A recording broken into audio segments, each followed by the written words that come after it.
All right, it's Sunday. Oh, of course. Somebody has to text me. Oh my goodness. Yeah, we are going live. We're live right now. Actually, we're going to get started real quick. We're going to make some pot pie this morning. It's a beautiful day.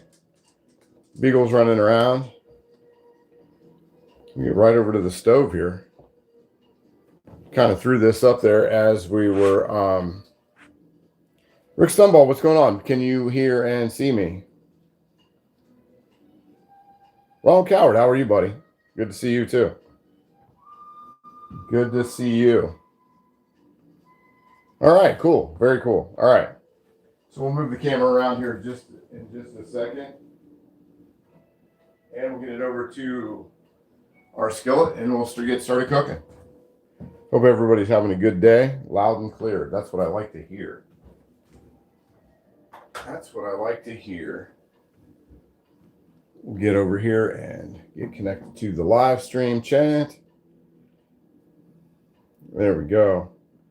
What's going on, GH? Good to see you. Thanks for being in here and moderating this madness this morning. Appreciate you. Appreciate you. Get unhooked from all the charging mechanisms and bring you guys over to the skillet and we'll get started. Ooh, kind of straighten the camera a little bit. Must have knocked it over. Oh, Faith is here. Good to see Faith. Gotta have faith, according to George Michael. We'll get over right over to here. As the Beagle suns herself. Beagle's sunning herself this morning. Beautiful day, 65 degrees, which is my perfect temperature for springtime. Can't wait, can't wait. WBF. I don't know what WBF means. Is that a division of wrestling? There we go. All right. There we go. All right. So let's get, we got our skillet heating up. We're going to make some pot pie this morning. We'll get connected to the chat, as they say, as all the YouTubers say. We'll get going. I hope everybody's having a great morning. My camera keeps wanting to mess up. Not sure what's going on with that.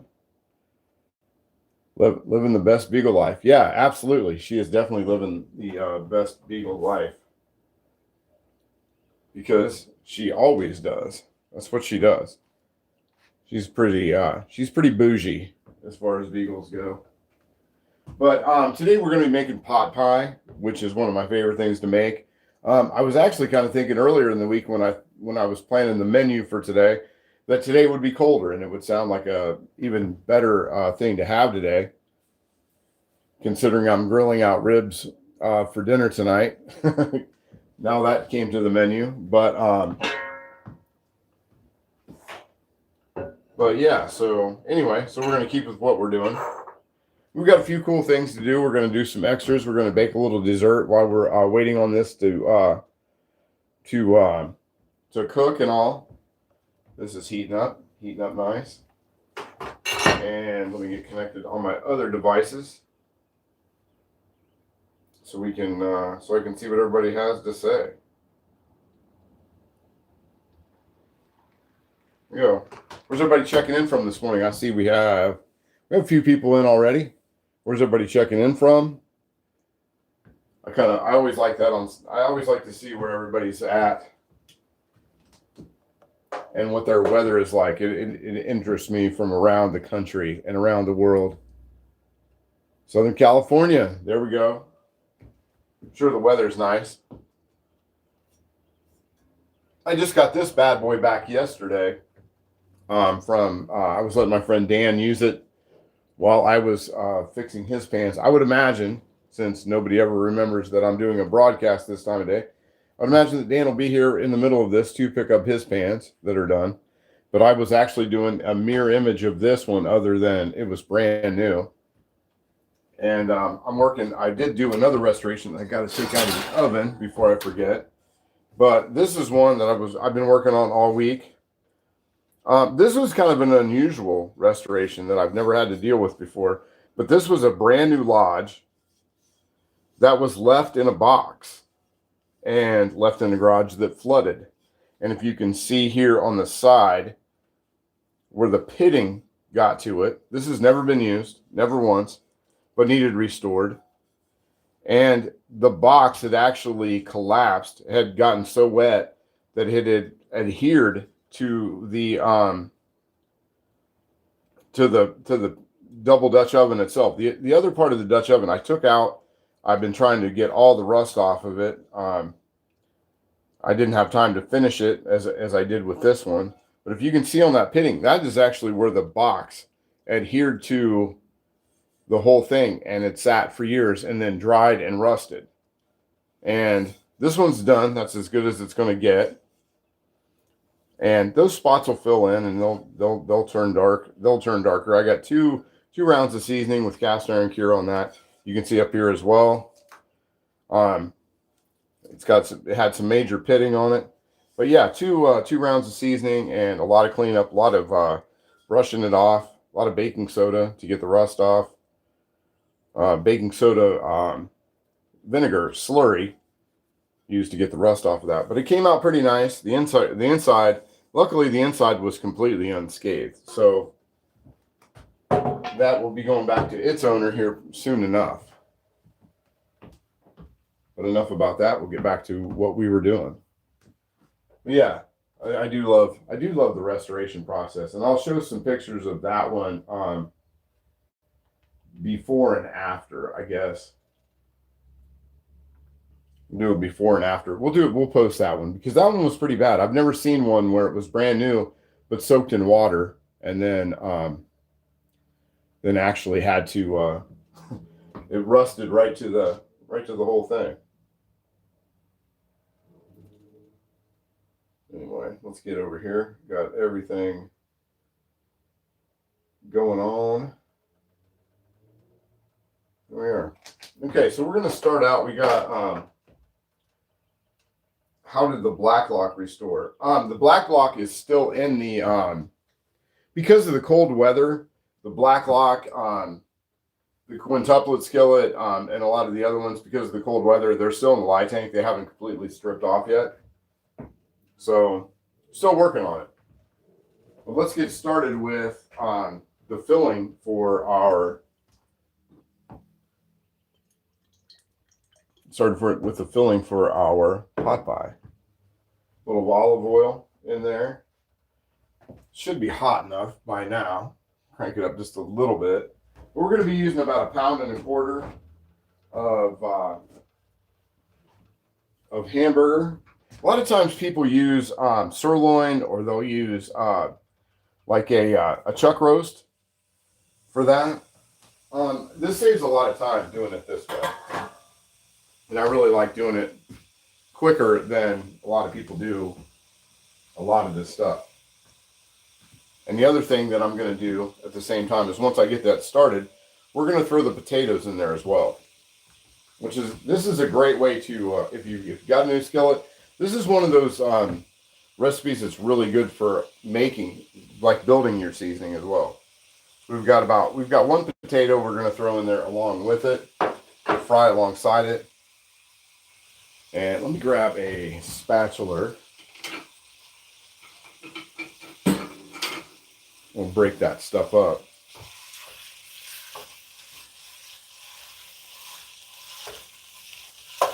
And we'll season it up. This is such a simple thing. One of the reasons I really like making this. And I've done this so many times that I don't even really use a recipe anymore. I just make it. And I used to use like all-purpose flour and make like a gravy, but anymore I just use cornstarch and beef broth to make everything. There we go. Let's see. Went to yard sale yesterday, picked up number 8 Wagner Dutch oven, extremely rusted. It's going to be a project. I may have to build an electrolysis tank. The electrolysis tank, once you get the tank itself, the hardest part for me, as far as like electrolysis tank, is finding the battery charger. And I'm still not even happy with the battery charger that I have. I just have like basically a motorcycle charger that does like 10 amps. I'd like to find a stand up and use that. Let's get some seasoning in here. We're not going to do anything crazy with it. We're just going to do a little garlic powder from Wildman's in New Hampshire, Ohio. Oh, put the lid back on that. Or put the cap on it. Anyway. A little garlic powder. And I'm going to throw in a little bit of garlic paste in there to give me some moisture. Because unlike a lot of things, this is going to need some kind of moisture. You're going to need it. So we're going to do just about what would be like a teaspoon of garlic paste or garlic powder if that's what you have for non-automatic charge. You know, I got one about 3 years ago. One of those manual chargers from there, and it wouldn't work. No matter what I tried to do, it wouldn't work. Like it absolutely knew that it needed, like it knew it. It just, you know, it knew that it wasn't manual or it was automatic. It acted like an automatic, but said it was manual. And I did do that. Probably about 3 or 4 years ago. Oh, where's my salt? Some salt. We don't need too much salt, but some. There we go. I think it's time to refill it. Oh, I got to refill the pepper. But I've got more pepper, so that's not a problem. Use fresh cracked pepper on this.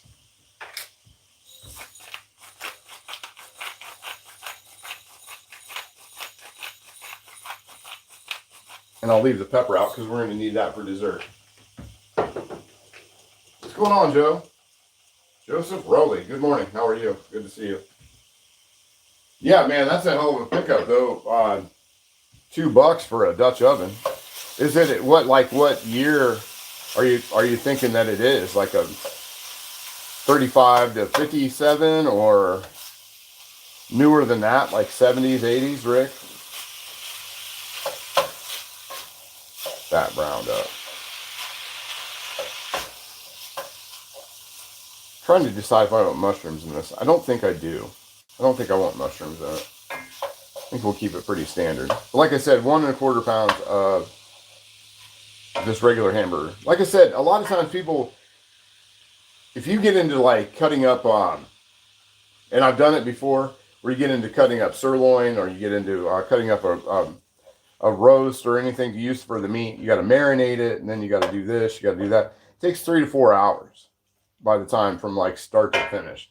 If you do it this way with just the straight up hamburger, I mean, it's like an hour at the most. The longest part of it is going in a lot of it is just, I mean, that's the biggest part. And with this, the biggest part is baking it. And I'm pretty stoked to break out one of the coolest things I got. I got a 1950s pie bird, which is one of my out of my pie bird collection. I do collect pie birds, which I know it's kind of weird, but I do. And this is one of the Black Crow editions. There's a bunch of these. These were real popular in the 50s, 40s, and 50s. You can find a bunch of them. Some of them have two crows. Some of them have 3 crows. There's a lot of times in the full set, I think there's like 12 to 15 of these all together, but they're really cool. And that thing's been around forever, and we'll put that in the center. I'm not going to use this as my, for my pie to make the pie in. We're actually going to use the Lodge pie pan, which is pretty rad. I like this thing. You can tell that I've used a lot of acidic food, a lot of cherry pie, a lot of apple pie, because it takes a toll on the seasoning. I also have a bail handle. It's so rusted, barely made out lit script. Oh, really?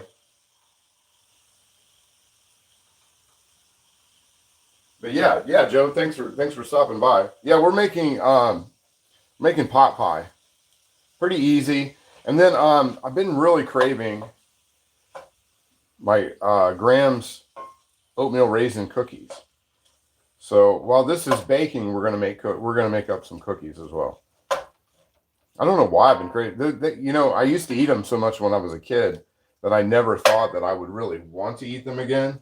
But for whatever reason, like all week, I've been craving these cookies. So we're gonna make those as well. And we'll figure out what we're gonna put those on. We'll probably end up using one of the bigger griddles. I think maybe the Wapak griddle or maybe the uh, post Civil War bale handle griddle. I'm not sure what we're gonna put that in yet. That was sort of a last minute idea. I'm gonna put a little more pepper in that as well. And we're gonna put I'm gonna move this out of the way. Now we got a little grease in there, a little bit of oil, and we're gonna throw these potatoes in. I'm gonna crank this heat up just a little bit more and get those potatoes in there. Not a lot of potatoes, just like one. And I like one of the cool things about using potatoes when you make something like a pot pie is that the starch will help to thicken the actual gravy of it. So like I said, we're not really going to use a traditional gravy. We're just going to use a little bit of cornstarch in there. So let's that sit. And we're just going to let that kind of hang out for a second and cook and fry up. Let those potatoes kind of fry up a little bit. That's how we're going to do it. That's my favorite. It also has a bale handle. Oh, really cool. Very cool. Yeah, I need to, man, I have a bunch of Dutch ovens, but there's Dutch ovens that I really want, Rick. I mean, really, really want. I really want to get a Pick with Favorite Smiley logo Dutch oven. That's kind of that's been on my list here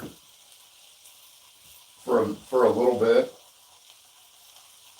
Get connected to the monitor so I can see the chat without having to look at my tablet. See what everybody's saying. I like to be able to see what everybody's saying. But yeah, we'll get these potatoes going. And then we'll take that out. We're going to take everything. Once the potatoes are done and the hamburger's done, we'll take that stuff out. And then we'll make the gravy, and then we'll add the peas and the carrots. A pickle would be, yeah, man, I've really, you know, I want to, this summer, I really want to concentrate on working on my pickle favorite collection. I want to add to that. I really want to add to that.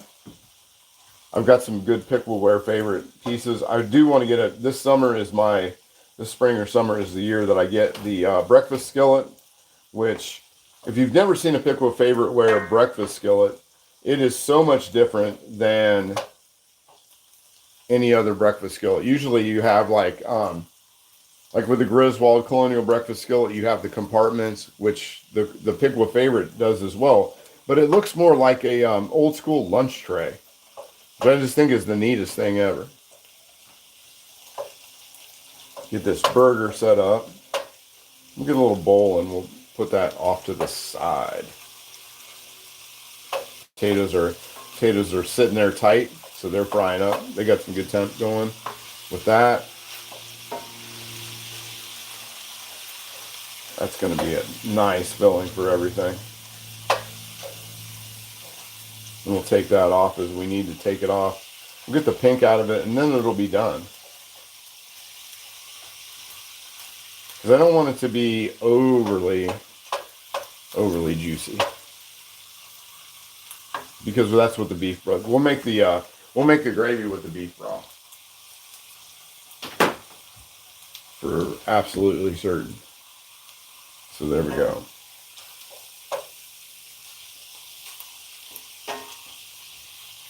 And I should have got that bowl down before I started doing this, but you know, I never think these things out too far ahead. Because this is one of these things that I've made. I've made this a bunch of times and I really like it. And it's a nice, easy Sunday thing where people think you spend a lot of time on something and a lot of prep, and it really doesn't take all that. And I wanted to give my pie pan, I wanted to give my cast iron pie pan some work. I really dig on that thing. These are so handy. I mean, I've taken this camping, and because it was so easy to do, and it's got kind of higher sides and it's small. But you can just go, you could do everything. You could literally do everything in that pie pan. Please hit the like button. Yeah, that would be great. That would be cool. If people did hit the like button. The subscribe button would be even cooler. Just as cool. All right, so that's where we want it. We're gonna set that off to the side. Let me get in front of you guys real quick, and we'll grab a bowl. And we're gonna take that part out.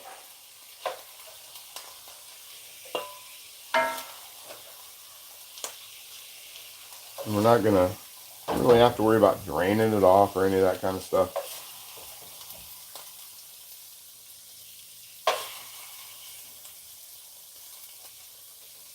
Some of the other stuff in there.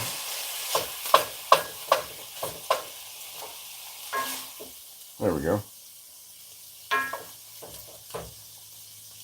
There we go.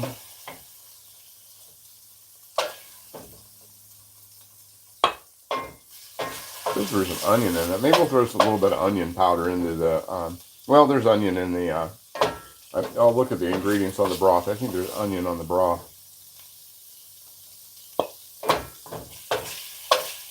I'm so happy to get this pan back. This is my heirloom pan.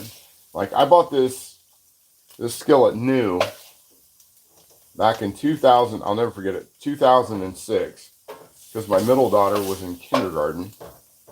And it came with a lid, and I have used this for so many meals. And I have a pretty extensive cast iron collection, but in the reality of what's reality, I think when it's time for my kids to use this, ooh, that's stuck. It was stuck a little bit. Oh well. When it's time for my kids to use it, for it to be passed down, this is going to be the one, out of all the valuable skillets that I do have, this is going to be the one that they're totally after. Turn that down. It's up too high. We're just making some potatoes.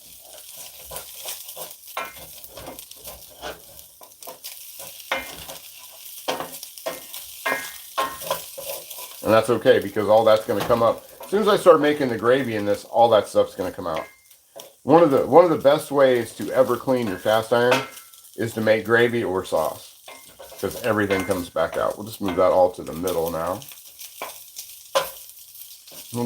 These don't have to be browned or anything. We're not making like hash browns or fried potatoes. We're just cooking the potatoes. That's all they need. That's all that needs to happen with all that. Free shipping.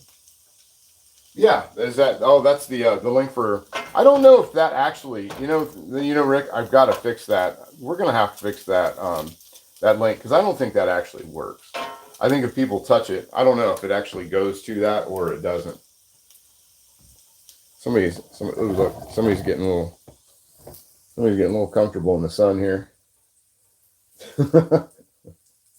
Somebody is enjoying the sunshine today. And this is the first day we've been able to open the doors and have actual the sun coming in during one of these live streams in quite some time. I don't remember the last time we were able to open the door and do all that. But I'm not worried about that little bit of sticking right there that you can see, because I didn't put enough oil into the pan. But we just want these to be done. And they've got about 35 minutes in the oven to cook. So speaking of which, we're gonna turn the oven on to 350 and get it starting to warm up. The only thing that with these pans, with the only thing that's different about using a cast iron pie pan is that you don't heat it up before you use it. because if you heat it up before you use it and you put your pie crust down, it's going to melt and it's going to be horrifyingly bad. So you have to kind of just put a little tallow in there and put your crust in and go right from there. Potatoes are getting pretty done. About another minute. I'll pull these potatoes out and then we'll start getting the gravy up there. I can copy the link. I hope it does. I copied the link directly from eBay. Yeah, I don't know. Try pushing it. See if it actually goes. I've tried pushing it and checking the replays, and it doesn't really work. And this has been a great. To thank everybody. I don't know what it is about Maine, but Maine loves cast iron cure. They love it. It has been going out to Maine all week long. I don't know why the folks in Maine and I are so cool, because they love cast iron cure, and it just goes to the craziest places. The islands out there on the coast, it just hits there. I don't even know. I'm not going to say how many orders that I had for the coast of Maine, but they are digging on cast iron cure, which I think is the coolest thing ever. I don't know why it does that, but or what the algorithm is that it hits, but the folks in Maine are digging on cast iron cure. Let's turn some music on. It's just about that time. Get some kind of something going. The silence is making me nuts. I've had music going on. I've had basically all morning. It's been a Rolling Stones and Social Distortion kind of morning. I don't think anybody within a quarter mile of my house is really digging it, but I for sure am. Do a little tiki bar music.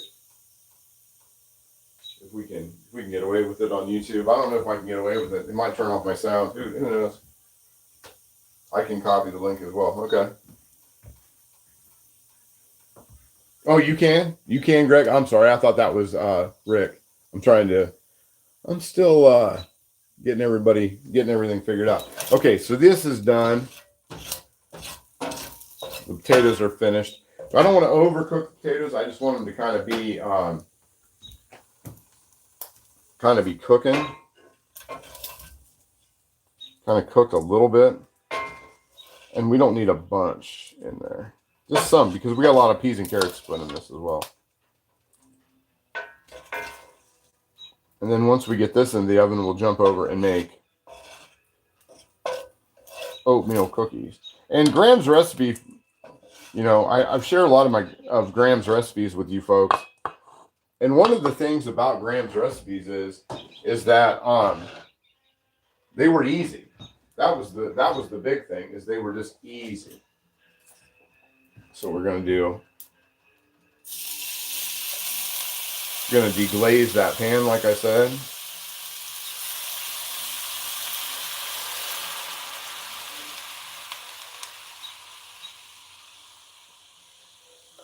There we go. Get all those good bits. There we go. About a cup of beef broth. And we'll add a little bit of cornstarch to that. Just a touch.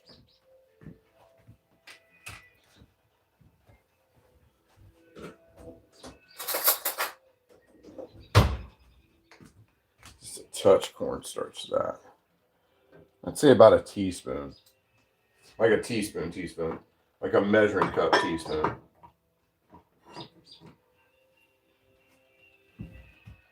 And where is a whisk? I've decided to be good for a change and start using like my silicone whisks again instead of metal ones, because the metal ones do they do play hell on your seasoning. So I've decided to be a good boy and start using what I'm supposed to in cast iron instead of the metal ones. It doesn't, the metal ones don't hurt every once in a great while, but I was using them fairly regularly. There we go. See how that's all coming up? You're not going to have all that sticky in there. Let's add a little more cornstarch, and we'll just let that cornstarch cook down. If we need to throw a little flour in there, we can throw flour. I kind of do it by eyeball. I just kind of eyeball it anymore.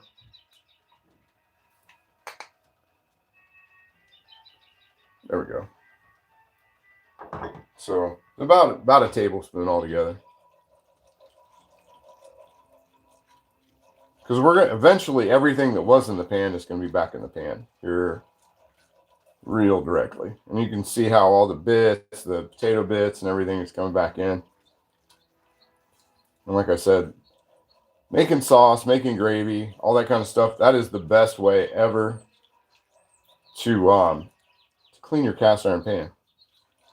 And a delicious way as well. I made chicken gravy I made a bunch of chicken the other day, and I just made gravy after it was all done just because I had so much, all the sticky bits to the bottom. I just made gravy to clean the pan, and then I threw the gravy in the freezer. I didn't even bother using it. There we go. So if I poured this out right now, if I poured that out right now, it would, there wouldn't be anything on the bottom. There we go. Okay, then we'll grab a little bit of flour, because it is going to need some flour. And throw that in there.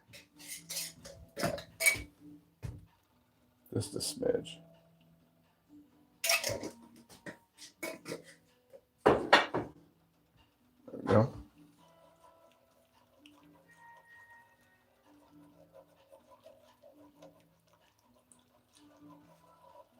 I've got my heat up about in between 3 and 4.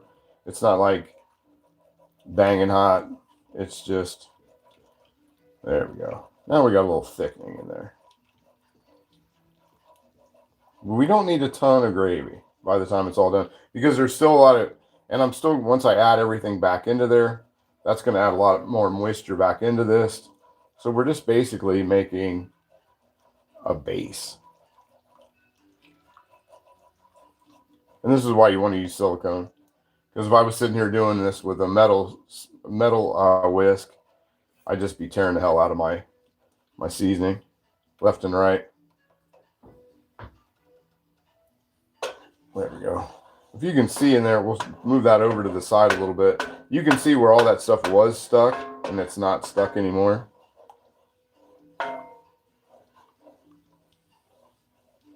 But we'll cook that out until all the flour is dissolved. Flour and the cornstarch is dissolved. Now we're getting a nice thick gravy. Might just add a little bit more of the, break up those little chunks of the cornstarch and flour. We'll add just a little bit more of the beef broth.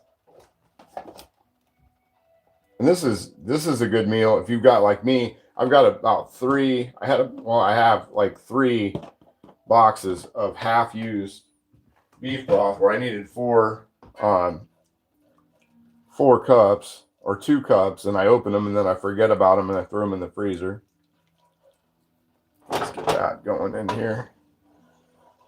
There we go. That should be plenty. That should be plenty. And now we're going to throw in our peas and carrots.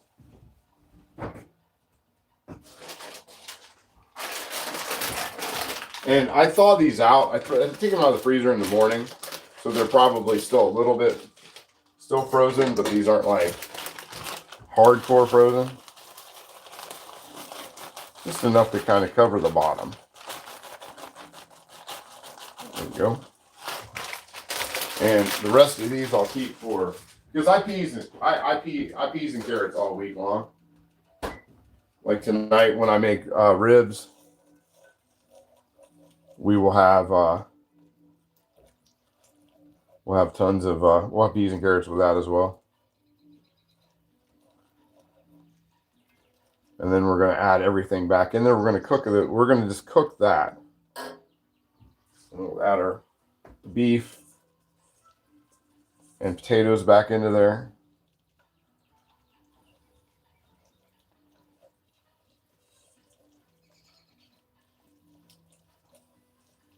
And we're going to throw a little bit more beef broth into that. Just a little bit more beef broth, because we're going to let that cook.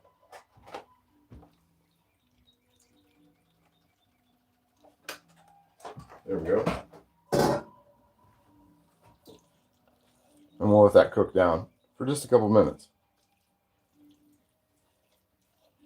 I'm going to throw just a little bit, because I added, when I put that hamburger back in, it added just a little bit more oil to this. So we'll add just a little bit more of the flour and thicken it up just a little bit more. Not much, just some. There we go. Doesn't need a ton.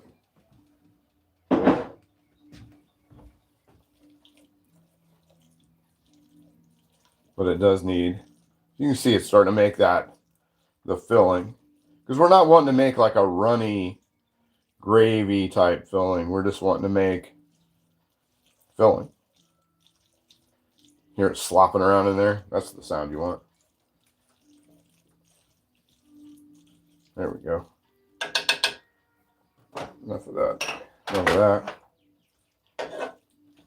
And there we go. Once this is up to temperature, we're going to bake it at 4. Using, not preheating the cast iron. I'm going to go 425 on that whole thing.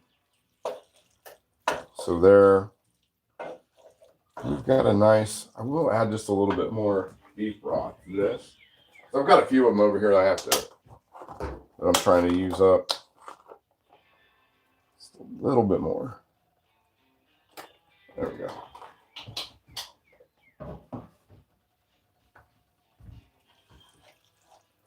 Check and see what everybody's saying in the comment section, if anything. I'll get it yet. I use the Teflon spatula. Yeah, no kidding. No kidding. There we go.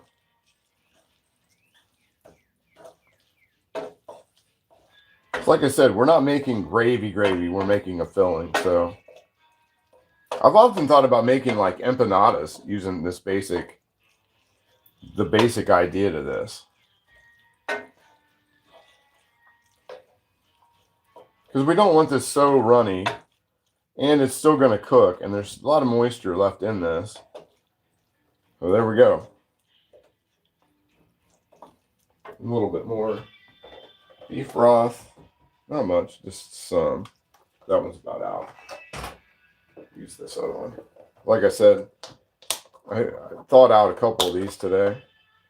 And whatever I have left over today, I'm just going to use for beef and noodles. But I don't want it too runny. But I don't want it too thin either. I want to have enough gravy in there so that it actually does what it's supposed to. There we go. I like that. Let me hear that sloshy sound. That's what we want right there. I'm happy with that. I'm pretty happy with that right there. And we'll get like I said, we're getting the oven up to 425, because we're not normally, anytime you would use cast iron, except to make pie, it's best to have your cast iron heated up. Always, no matter what. But this is the rare exception that you don't want your cast iron heated up. So is what that is. What's going on, Terry? What are you putting it over? I'm making pot pie. So I'm going to be putting it into something as opposed to putting it over something. Yeah, I like that. We'll let that kind of hang out. We'll turn that down just a little bit. We'll put the lid on it and let that simmer up and just stay in there. Just keep it warm. That's all we need to do now. And this is a Lodge lid. Lids in the cast iron world are like a huge thing because you can never find them, but that is the original lid that came with it. A lot of people don't believe that's the lid. I don't know why people don't believe that's the actual lid that came with it, but it is. And on here somewhere, you can always tell an old, I guess now it's an older Lodge lid, but right down here, I know it's hard to see, but you can see USA on the inside of that. And that's one of the ways to tell if you have a Lodge lid. And this was a 2006, and it came together. That's why I bought. That's why I literally bought the whole thing, because it was all in there like that.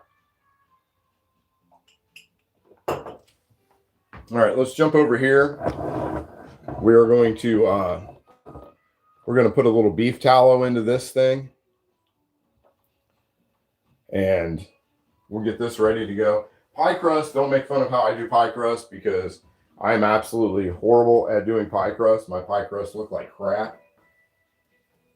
That's why I use, and I do know how to make pie crust, but to be super honest, I just don't like the mess that goes along with making pie crust. I'd rather just buy it. The Pillsbury kind, they all work out really well.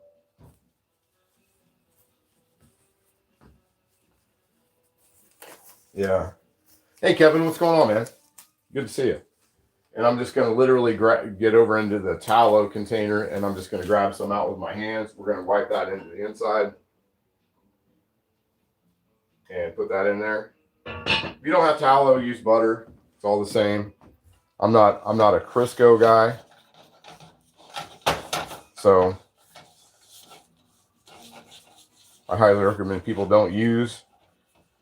I don't give a lot of advice about how or what to eat, but I definitely would suggest don't use Crisco if you can all avoid it. There we go.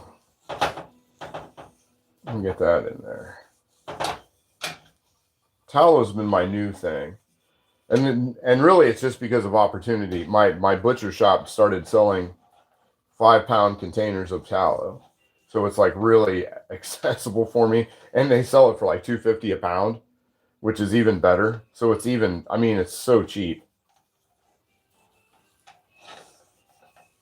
And I've had such great luck. I tell you what, my French fries, in the past year since I started picking up tallow, my French fries are anything I deep fry is so much better. When we did the beignets back for, what was that, Fat Tuesday, when we did beignets a little while ago, the beignets were great. Fried in beef tallow. Those were amazing. Absolutely amazing.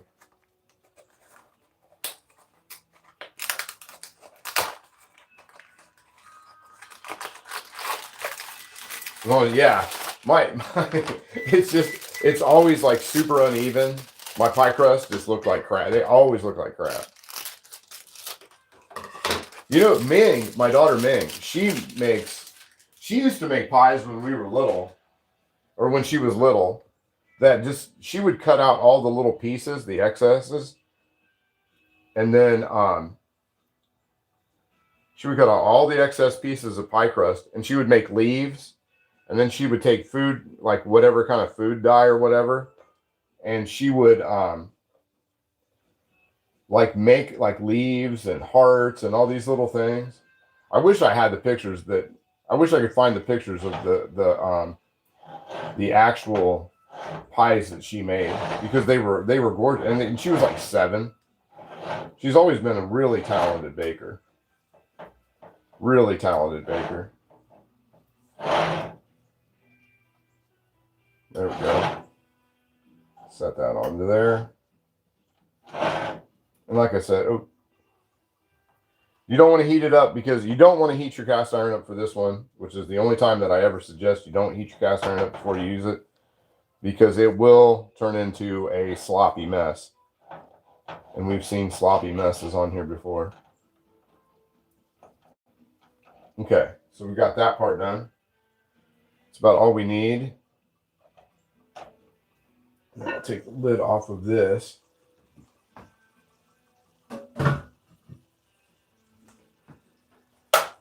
and we're going to use a spoon. We need a spoon to spoon that in.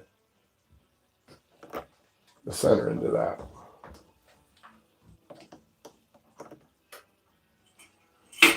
Where is my spoon? We use the blue streak for this. Let that kind of chill out for a second.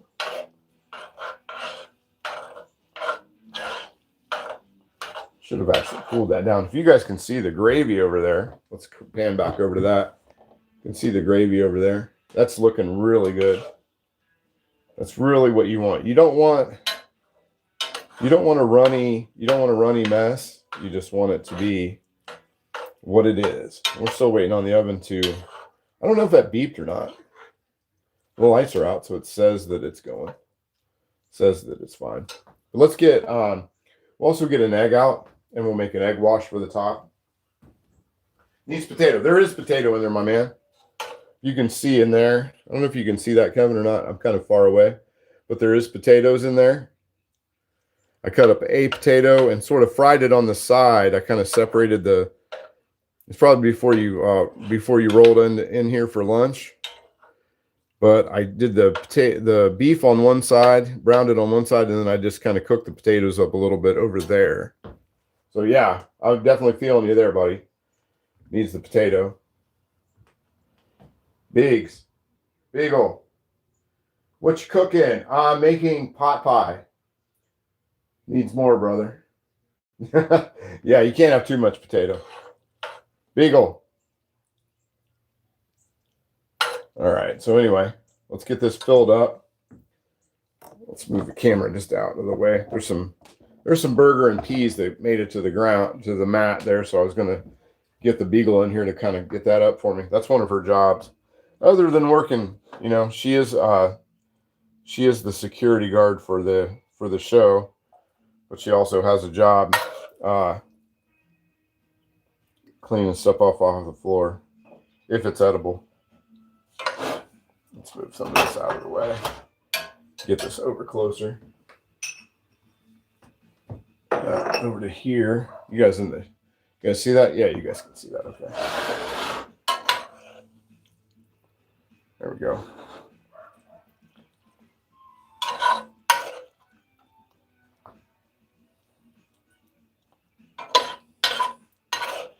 I don't know if you guys can hear the neighbor dog barking in the background. Pretty soon the neighbor lady will be screaming at the dog, yelling at the dog because it's barking. But it's been barking since 4 o'clock this morning. It's what it does. It barks at everything. And it's funny because the Beagle always looks at that dog and is like, what are you barking at? Because the Beagle doesn't bark unless somebody actually hits the lawn. Or like in her yard. As soon as a squirrel breaks the plane of that yard, the Biggs is all over it.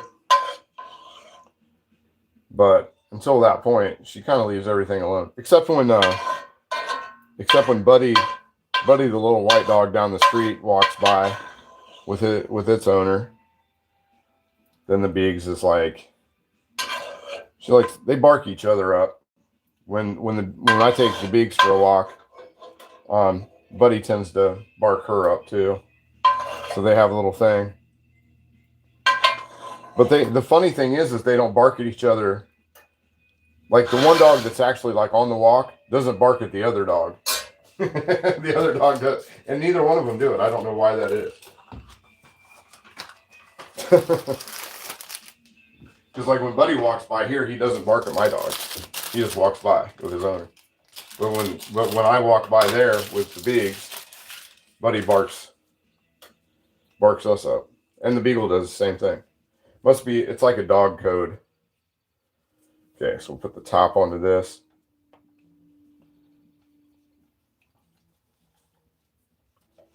There we go.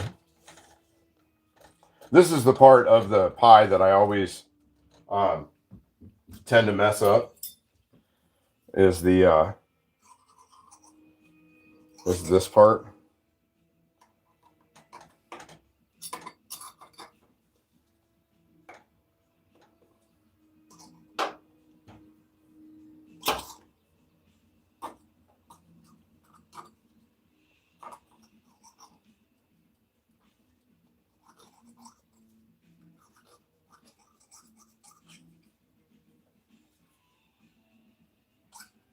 There we go. And this is the stuff when Ming was little, she would take these pieces and she would cut them up. And I'll show you what she would do, which was, I thought was the funniest thing ever. I can do it like over off to the side. We'll cut some slits into the middle. We'll set the bird into there.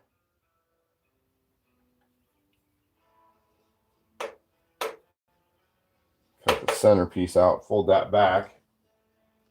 We'll put the pie bird in, down into there. We'll cut some other slits into the top.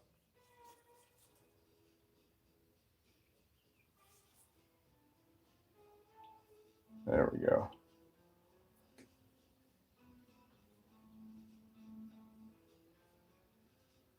There we go. I don't cut it too much. The pie bird. Yeah, I know. Isn't that funny? I'm going to keep it real. The party started. That's awesome. I'm glad you're here.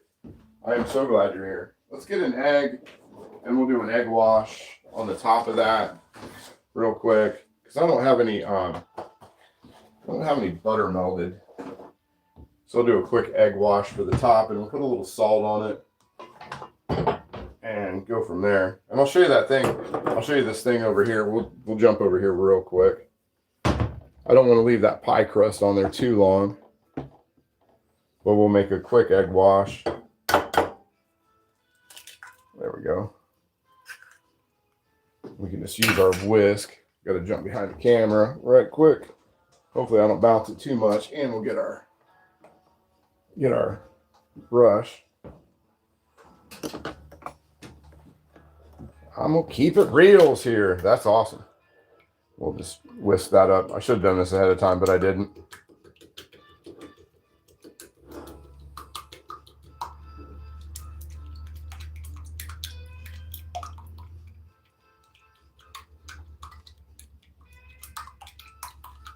And then we'll salt the top as well. And we'll punch these down. But this thing that Ming used to do when she was a little kid is she would take the extra pie crust and she would ball it up, and then she would flatten it out onto the counter. And then she would cut, my counter's clean, so she would take and cut these little leaves out of the inside portion like that. I always thought it was the funniest thing, and she thought of that herself. She didn't I never taught her to do this. And she would make these little leaves. She would just push it in. She must have seen it on TV or something. But she would put these little leaves on there, and then she would put it on top of the pie, like so, along the edges.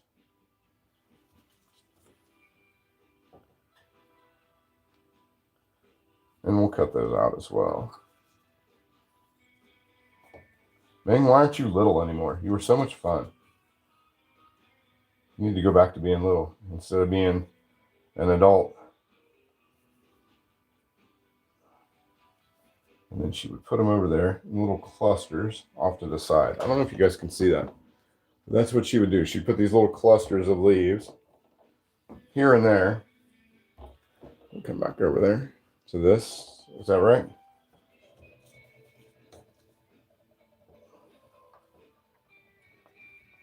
She was a creative little kid. Flatten that out. And then sometimes she would dye them. Like take food dye and dye them green.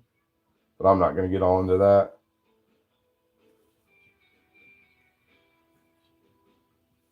You can see, I don't know if you can see that, but that's what she would do. And then she'd throw these little clusters on either side of the pie.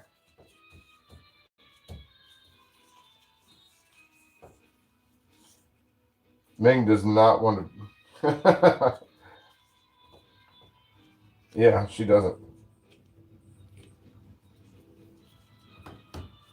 There we go. And we'll do one more. Just for the Mingster. And then we'll be done with that. We'll be done messing around. So I want to get that into the oven. We don't want to be doing this all day long.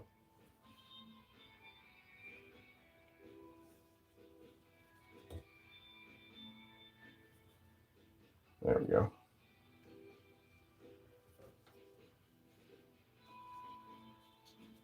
I'm gonna mash that down even smaller because I want it to be done.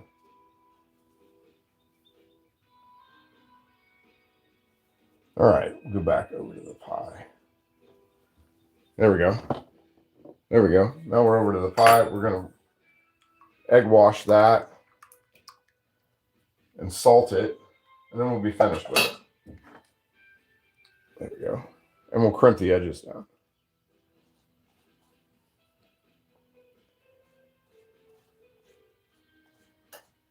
That's going to be really nice when it's done.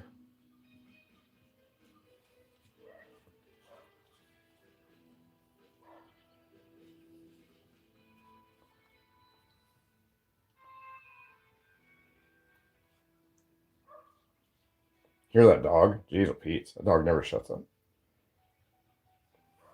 I could go out at 3 o'clock in the morning and that dog will bark. I don't know if it's the biggest nuisance of the block or the best guard dog of all time. I really don't. It's like, it's so up in the air. Okay. And then we'll salt the top, throw a little bit of sea salt on top, just for appearances. Not out of sea salt.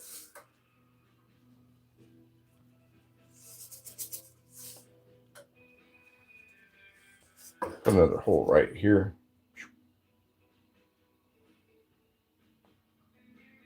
Okay, yeah, it's starting to get soft. It's starting to get soft. And we'll crimp the sides down with a fork. Crimp these sides.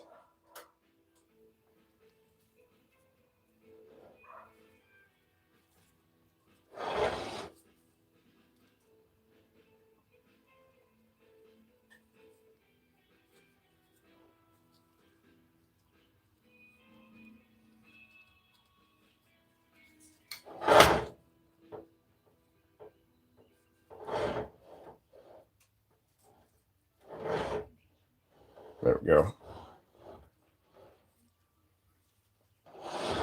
Like I said, my pies are ugly, but they work. There we go. All right. All ready to go. Let's put that in the oven. Move you guys out of the way just a minute, and we're going to start making cookies. 425, 35 minutes. And hopefully ease done. There we go. Middle rack. Timer, 35 minutes.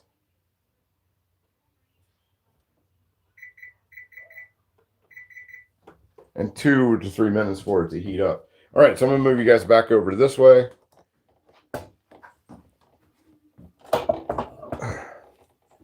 And we're going to make our cookies. There we go. All right. I'm sure the flavor makes up for it. Yeah. I mean, I think after a while, Audrey Wiley, how are you? Good to see you. I think overall, it's going to be just, it'll look fine once it's done. So let's get into this.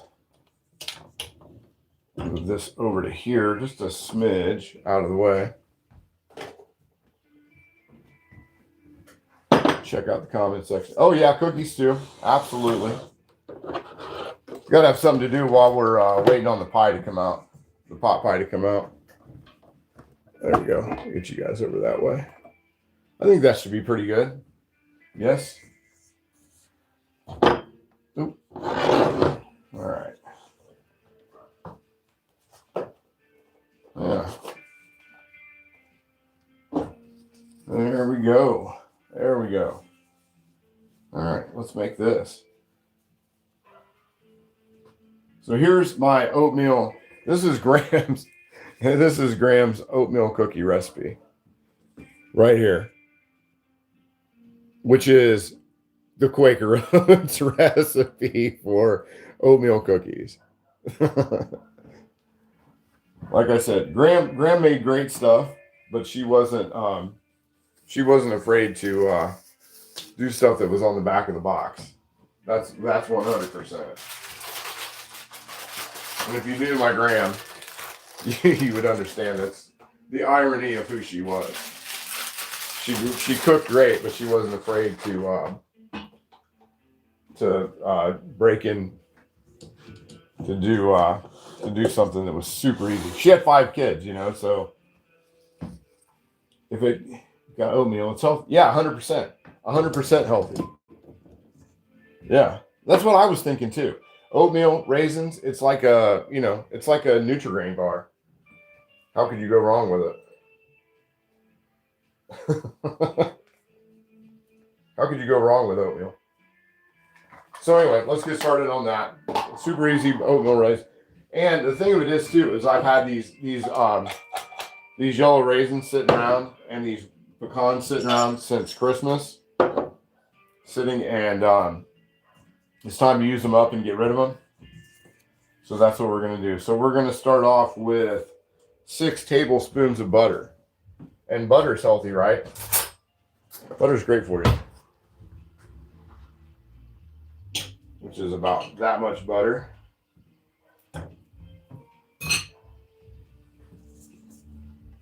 I should put that. Is that enough? I think that's, yeah, that looks like 6. I was really stoked this morning. I got, was all scratch, baby. 100%, Kevin. That's what I'm talking about. You put cinnamon in them? Might be a nice touch. Oh, yeah. There's cinnamon in there. There's going to be cinnamon and a little bit of nutmeg in there. But I got, on eBay this morning, I was kind of scrolling eBay this morning. I was looking for pickle favorite a good deal on a number 5 skillet. And, I didn't find one of those, but I found, I don't know if you guys can see this, these Pottery Barn plates. I do dig on these, but I found I'm a tiki bar kind of guy. And by the time the patio's done here in another month, it's going to be all tiki bar. And I found Aloha plates today, so I was pretty jacked about that. So we're going to clean that down. We're going to let those go. We got our butter in there. Get that rolling. And then we're going to add, and the other thing was I made brown sugar yesterday. I made light brown sugar and I made dark brown sugar. So what do you guys think I should use in this? Should I use the light brown sugar or should I use the dark brown sugar? And yes, this is homemade brown sugar. So, which isn't really hard to make. It's just time consuming. Brown sugar is just 1 cup of sugar, and if you want light brown sugar, you add 1 tablespoon of molasses, and if you want dark brown, you use 2 tablespoons. Dark, I'm with you on that, Kevin, 100%. So we'll go, let's see, we're going to do 3/4 of a cup. Let's drop our eggs in there. We got our eggs from the dairy yesterday. Old school KitchenAid. I remember my mom had one of those. Yeah, this was my mom's. This was my mom's KitchenAid. So let's throw our eggs into there. I don't know if you guys can see it, but they're kind of blue. Oh, shit. Oh, stop. Drop the shell in there. I was all showing you guys the eggshell, and I dropped the egg in there. All right, no big deal. It was all one piece. Very cool. All right. Grandma put walnuts in it also. Yeah, we're gonna put pecans into this. You need about a cup of raisins, which I'm just shy of a cup of raisins. So we're gonna put about this much pecans in there. We're gonna throw pecans into that. Luckily, that shell all went into one piece. That was nice. No, it actually just went into one piece. That was pretty nice. So we got our 2 eggs in there. We got our raisins going in. But yeah, this was my mom's KitchenAid. And she was always saying, she brought it over one day and she was like, I never use this. And she got it, it was a gift from my dad for one of her birthdays. For her 40th birthday. And I was lucky enough to get it. And then that came with all the attachments. So don't even, Rick, don't even do it. just a little eggshell. There's just a little bit of egg in there. No reason to get crazy. It's been well taken about my KitchenAid. Yeah, my mom's like that. My mom, everything my mom has, it's a wonder it still doesn't have the tags on it. Let's see. Let's see, a teaspoon of vanilla. Throw that in there. Don't even do it, Rick. Yeah, that happens. Live cooking, man. That's the fun part. That's why it's so fun to do this. And I get to hang out. It's better than it's like having, 1,000 people over for dinner. My mom used to make our birthday cakes and mashed potatoes. Yep, I still do it. I wish she would have given it to me years ago. She gave it to me about 5 years ago. I wish she would have given it to me about 25 years ago. When I still had, I know you guys don't get the joke, but I had the same big plastic red mixing bowl for 20 years. And my kids, when I broke it a couple of years ago for Thanksgiving, I broke out stuff and I was using this thing. And one of my daughters was like, "Dad, where's the big red mixing bowl?" And I'm like, I thankfully threw it away. Let's see, 1.5. Okay, so let me pull this up just a little bit. Butter wasn't as soft as I thought. So we got 1.5 cups of flour. Drop that in there. And get that mixing in slowly but surely. Let's see. Hey, Bliss, what's going on, buddy? Good to see you. And we'll break out. Let me grab the, where is my cinnamon? We'll go straight to, one of the things I do want to throw in, I want to make sure that I throw some nutmeg into this. So we're going to do 1/4 teaspoon of nutmeg.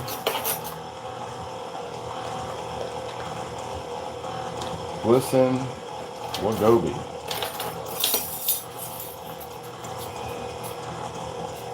What's that, a half? Yeah, it's a half.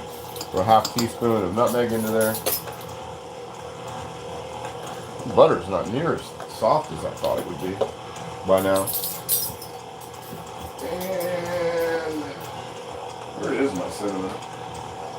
The cinnamon's not showing up. If I can't find my cinnamon, I'm going to find some allspice real quick. Okay. Yeah, let's see where the cinnamon is. You know what? We'll just do pumpkin pie spice because I was going to put a little bit of ginger into this as well. But we'll just go pumpkin pie spice. And 1/2 teaspoon of pumpkin pie spice into there because that's got everything in it.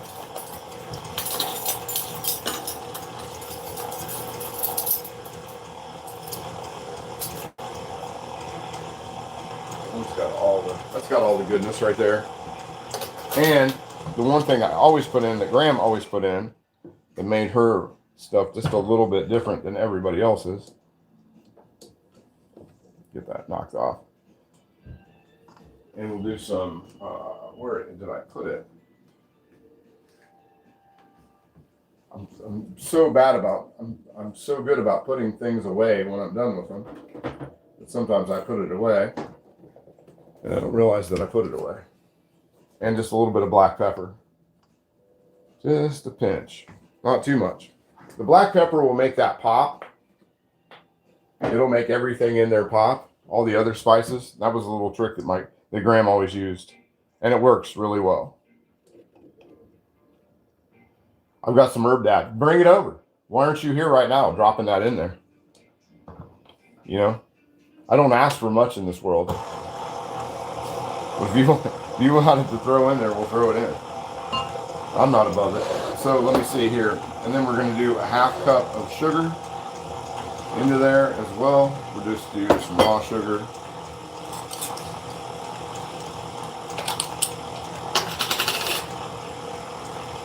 Might add another egg. Those eggs were pretty small.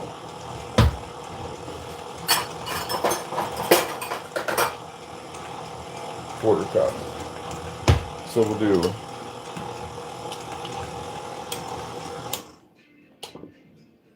The butter's not one to mix in, is it? It's been sitting here for 2 hours in the sun. I figured it would, but it is only it's only 60 degrees here.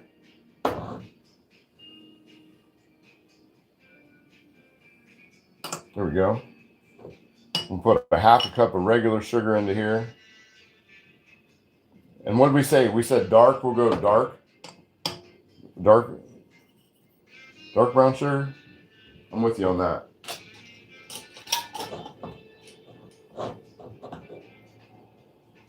And we'll throw in. I don't want to smash up the raisins too much.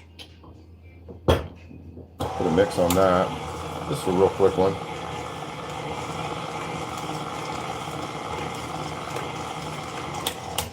Get everything. Man, that smells really good. That smells awesome. Okay, and then we'll do 3/4 of a cup of the dark brown sugar. I'm a big fan of molasses. I don't know if a lot of people like molasses out there, but I'm a huge fan of molasses. Every once in a while, I just like a teaspoon. And I'm not talking about like a teaspoon, like a measuring cup teaspoon, but I just like a teaspoon of molasses every once in a while. Kind of hits right.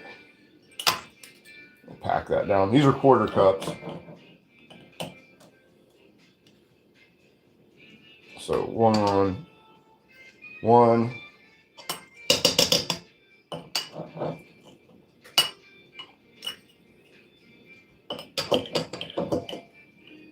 And the cool thing is, by using this up, I get to make more. I don't know why I find it so relaxing to sit and make brown sugar.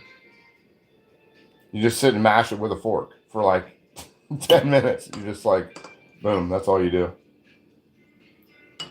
And it's so much better than like the store-bought. Because to me, brown sugar from the store is just like sugar. It doesn't taste to me, it doesn't taste any different.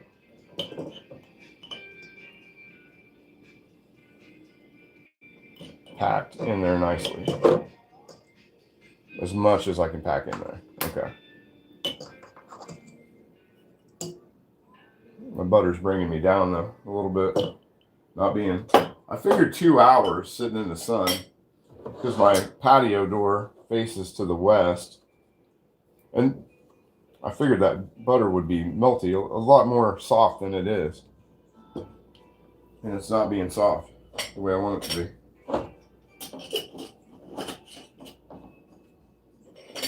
We'll make this work. It'll work. Get it in there. Even the eggs, I set the eggs out for like 2 hours. Let's see, 3 cups. We'll mix that into there real quick. Get the sugar going, and then we'll add the oats.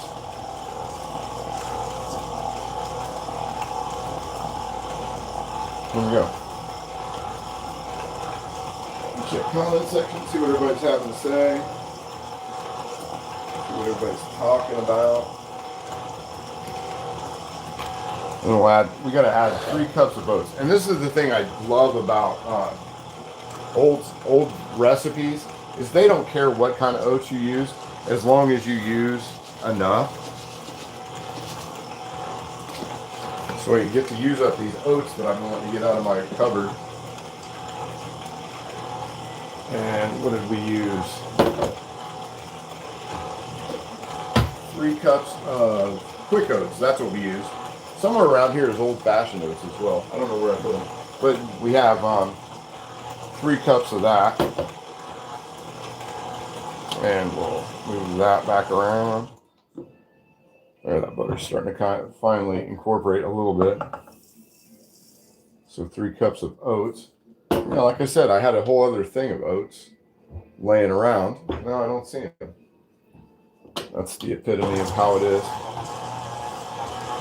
I lose things in the smallest kitchen really, because this is the smallest kitchen, and I lose stuff all the time. And there we go. And we'll just sit and let that go to work. And check the comment section if there is anything. Somebody's got to put something in here. Come on, guys. I gotta have somebody to talk to.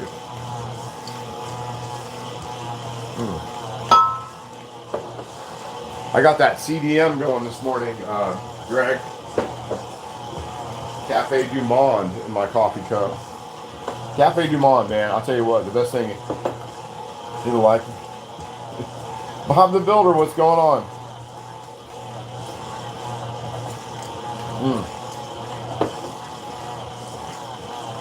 But yeah, that coffee and chicory coffee has been like my favorite thing.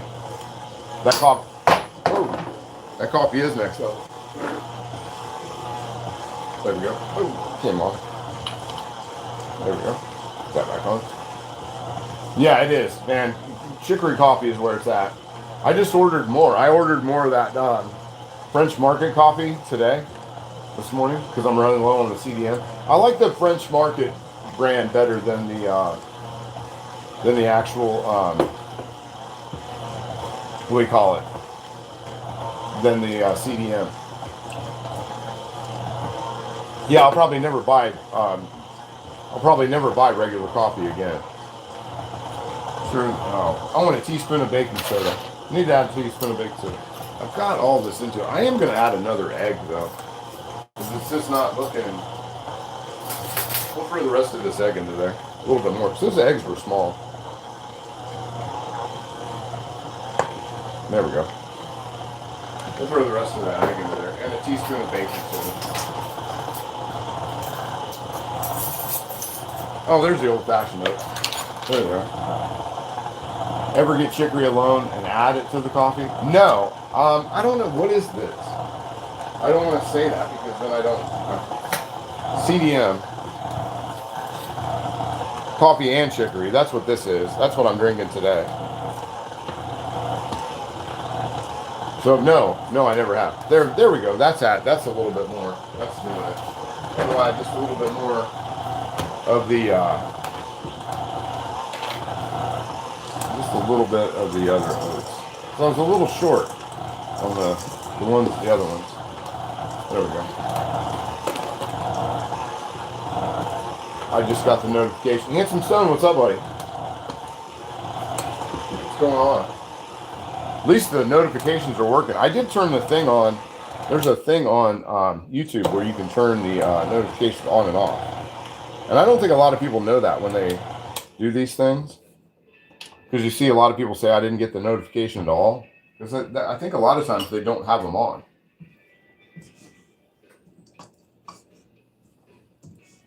I do not think they do.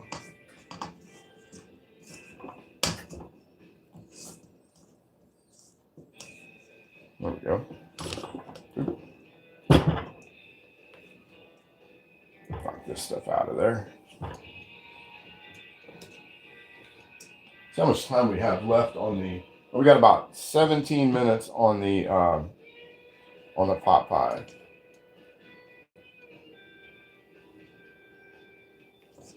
There we go.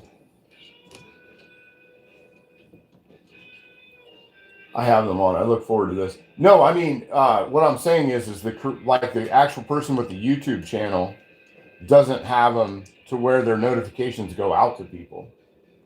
And I have mine set up to be on. And there are some cranberries. This is the stuff that I use for the spice cake.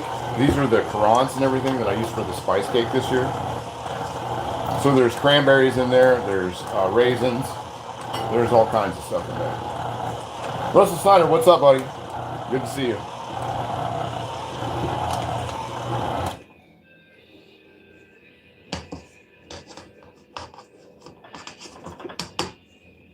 There we go. I wonder what we should use to put these on. We just do them on the griddle? We'll just do them on a griddle. Clear off a spot over here on the counter. Let me make room over here on the counter for those. Those are about mixed up.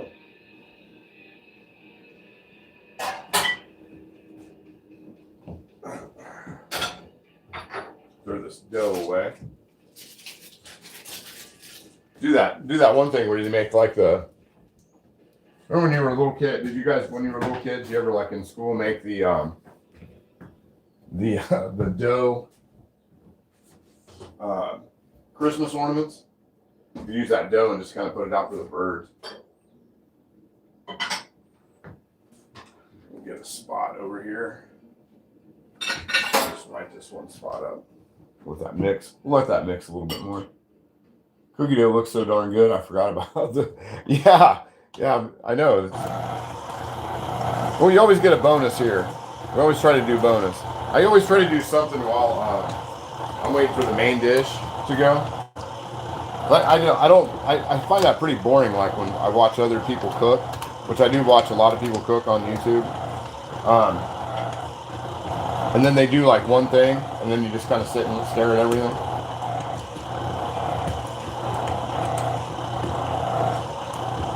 Okay, I think that's good enough. I think that's plenty good. Well, we'll figure out what to put these on to cook them. Because the first batch will take, because I'm not going to heat the cast iron up to do these as well. We'll just let it kind of go.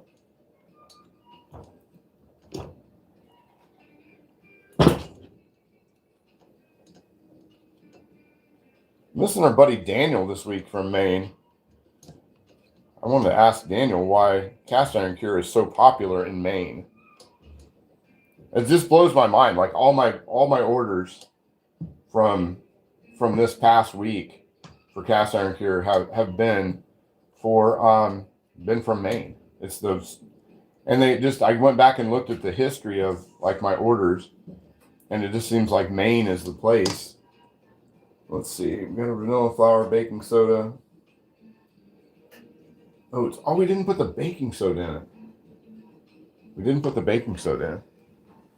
And I don't know why we didn't put the baking soda in. Why didn't we do that? Now I got to mix it again. And I got to find the baking soda. What did I do with the baking soda? I have a whole thing of baking soda out in the garage. But I don't want to use that because I just went and got baking soda yesterday. There it is. Yeah, I don't think we put that teaspoon of baking soda in there. What are we doing? That gives it that good baking soda flavor. We'll throw that in real quick. Just give it another mix for about a minute. Let that do its thing. We want that rise. Lobsters must like, I don't know what the deal is, but I'm telling you, in Maine, man, it's been hitting. The other place that I saw a lot of cast iron cure is in Texas. Texas has been like, and Pennsylvania. Texas, Pennsylvania. I was raised on muscle grease.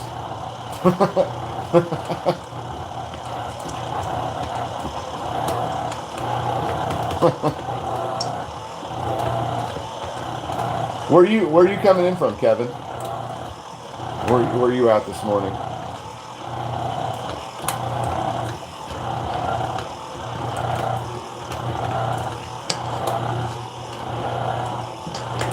All right, that's good. That's plenty good. That's been mixed within an inch of it. It's like you could almost, man, I bet, and you could just about eat this the way it is. This is smelling really good. That extra splash of ginger really did it for me on that. Let's see here. Get that out of there. We'll get a cookie cut. We'll get a cookie scoop out. Or ice cream scoop, I mean. I'm already thinking cookies. These cookies sound really good. Where are we at with time on the other things? So we got 12 minutes on the 12 minutes on our pot pie. Get all that out of there. There we go. New Mexico. Oh, very cool. I've never been to New Mexico that I know of. No, I never have. I've never been to New Mexico. All right. Very cool. That's done. Get an ice cream scooper out.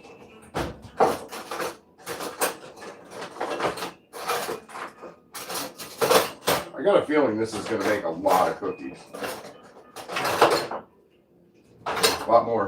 But I just cleaned out the cookie jar and I threw away all the candy that was in there. Ooh. Then throw on the cookie or cookie sandwich. Central and cookies or cookie sandwich. So I think that's what we'll use. I think that'll be right. That'll be good. Okay. Let's bring you guys back over here and we'll grab oh, of course my neighbors are getting ready to mow their grass. So we'll shut the window over there. I'll mow my grass when they're sleeping. That's how we roll around here. Okay, so let's use the wok pot griddle. Ungreased. We don't need to grease it. Use the old wok pot. Love that thing. There we go. And I am going to check. Let me move this forward just a pinch for just a second. I'm going to check the pie and see how it is. The beagle never did come in and get the stuff off the floor. Ooh, that's done. We are done. That's done. Timer off. Move that down to 350 because our pie is finished. So let's get a trivet out and get that onto there. Yep, I'm glad I checked that. I'm glad I checked that because the pot pie is finite.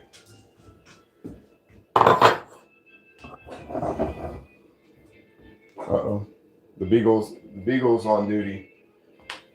Somebody's getting ready to do something outside. So she's going to let them know what's up. I'm surprised that pot pie's done that quick. But I'm glad I checked it. It still had 8 minutes according to this. Let's see how it did. There we go. One pot pie finished.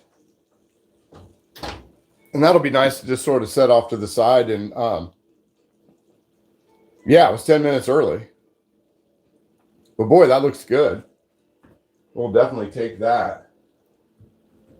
Check it out. Can you guys see that okay? Yeah, that came out nice. Nicely browned up. Still bubbling. Oh my God. I've got 2 German Shepherds.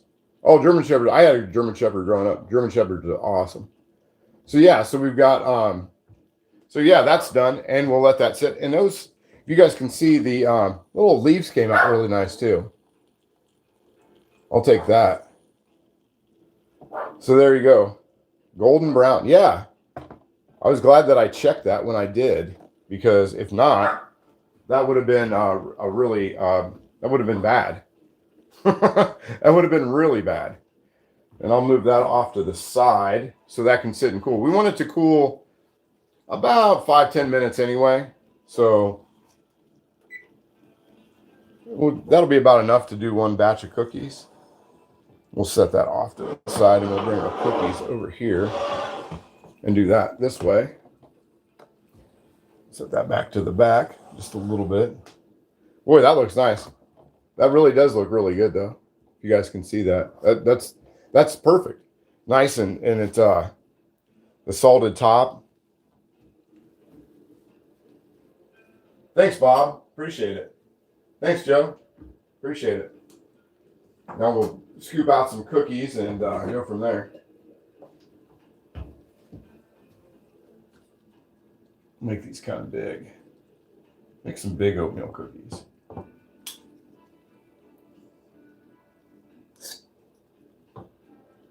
There we go.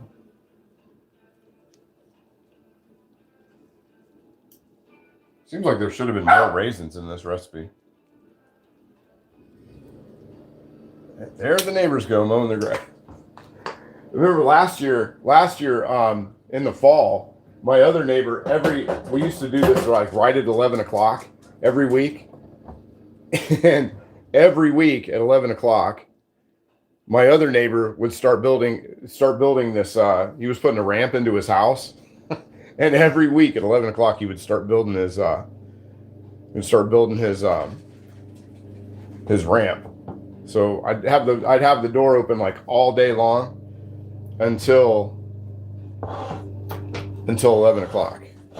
We'll break out one of the other griddles. We'll do that. We'll make these on a couple things. There's the beagle. Finally wanting to come out and hang out. She's inspecting. She's going to inspect the neighbors as they. She's making sure. She's keeping everybody on point. Did you jam it all? No, I did not have a chance this week to jam it all. I didn't have a chance to make bread and do what I wanted to do with as far as the bread went. Let's grab one of the bigger griddles. It's not like we don't have thousands of griddles around this place. It's just moving all the other cast iron out of the way to get to that griddle to get everything out. So we'll use the Civil War griddle. Give it some work. Are you done? Oh, you found the peas that I dropped? Good. Beagle's a big fan of peas. So we use our Civil War griddle and make some more cookies. That way we're not making cookies for the next 3 hours. Just get them out of the way.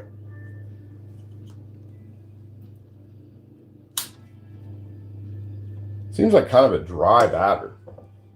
I've never tried this one before. Maybe I should make them smaller. I don't know. Maybe we need an expert on oatmeal cookies. Where's Val when you need her?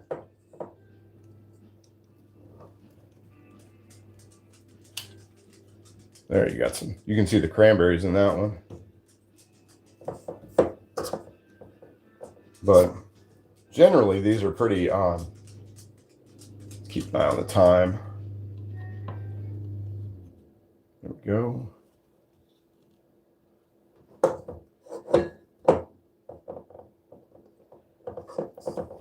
There we go. Val is my baking expert and extraordinaire. She's always on. When she's on here, she always gives me really good advice for baking stuff. Oh, she wants some. Love the security bag. Yeah. I'm really bummed out, man. For her birthday, for the Beagle's birthday, I got her those the St. Patrick's Day shirts, and they didn't fit. I just had to send them back. Just sent them back the other day. So we'll take this one and we'll throw that one in. And we'll set our timer for about 8 minutes. Let's go 8 minutes on those.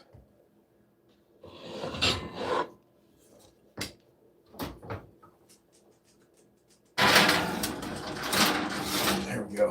All right. Then we'll bring the pot pie back out because I'm going to cut a piece of that pot pie. I'm not as interested in the cookies as I am eating lunch. The Beagle is a dog of all trades, yeah. As long as they fit into a milk glass. She's a jack of all trades: security, janitorial, camera operations, production manager. Yeah. The Beagle you're talking about? Yeah, she's 100%. All right. Fibers. Oh yeah, this stuff's perfect. Let's get a big piece of this. Let's get a piece of that going.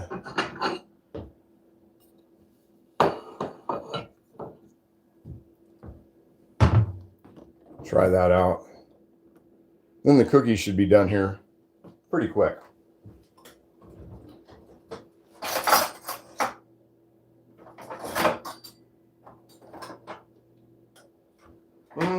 Wooden spatula. I never did get a wooden spatula for this thing. I'll just have to be easy with the metal. There we go. Set that off to the side.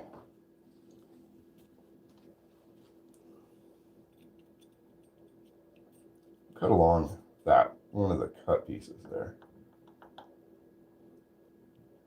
Yeah, this came out nice. Smells really good too.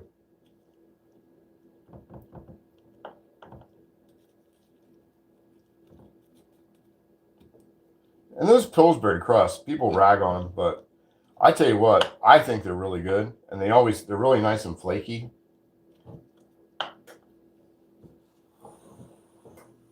And the other thing I could do that's going to help me out, so I'll put these things on. That's one of the nice things. I say this almost every week.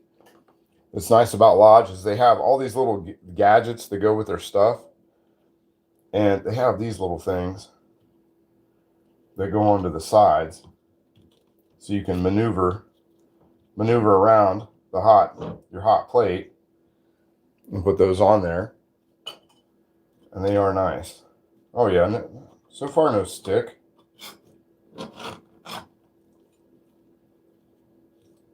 Oh yeah.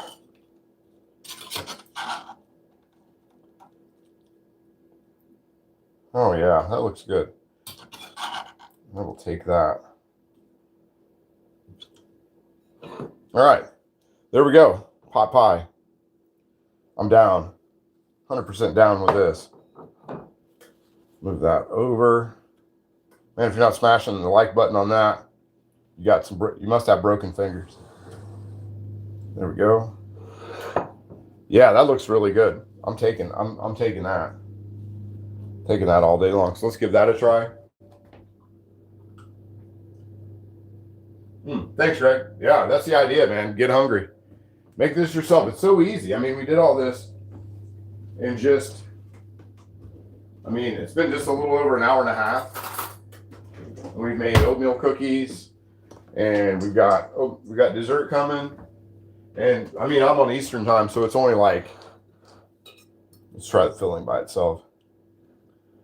Filling looks really good. Man, that's nice. That is really nice. I'm gonna taste filling again.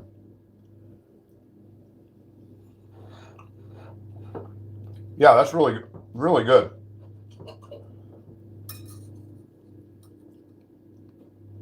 Man, that's really good. Could use a little more salt. I gotta say that. I kind of laxed on adding the salt to the beef because I used so much of the beef broth, but it could use a little bit more salt.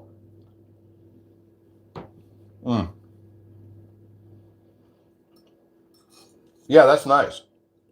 That came out really good. Got about 3 minutes on the cookies. They just seem like they should have been wetter. I don't know what the deal was with that.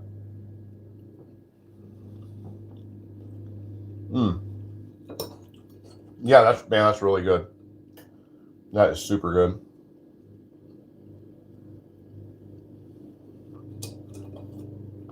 I've never been big on the top crust. Does anybody else always leave that besides me? I always leave that. Yeah, I need a spoon. That's what I was just thinking. That's what I'm about to grab. I'm about to grab a napkin and a spoon.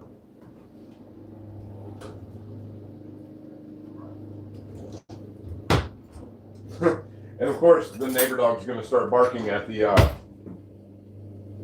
guy mowing the grass. And that is my luck. That is my luck with live streams sometimes. Oh. But yeah, I definitely need a napkin. Yeah, let's get a spoon into this. But that crust is like super, super flaky. Super flaky. Man, that's really good. Really hot though. Got to be careful.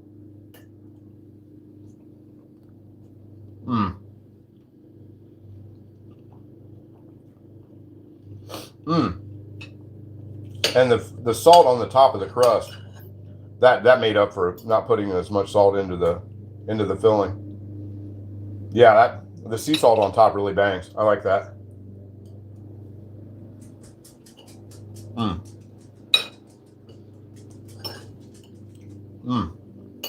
Super, super good. I'll take that.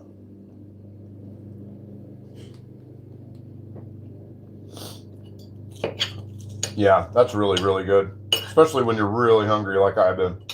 So I skip breakfast. Because today's sort of my cheat day. 2 meals instead of 1.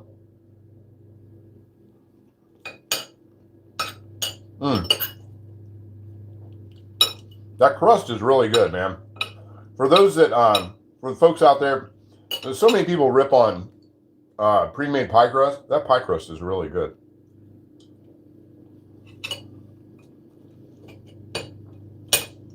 And to be honest, I've made homemade pie crust before, and that pie crust is way better than the one I make.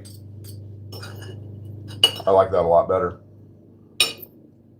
Yeah, this is good.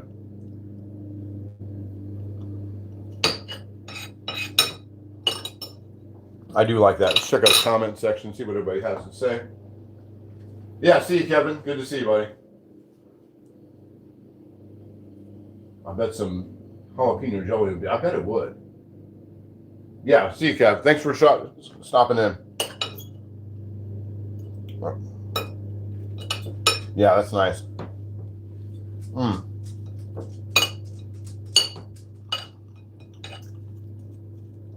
But I know who would love the pie crust. Who is right here, right now.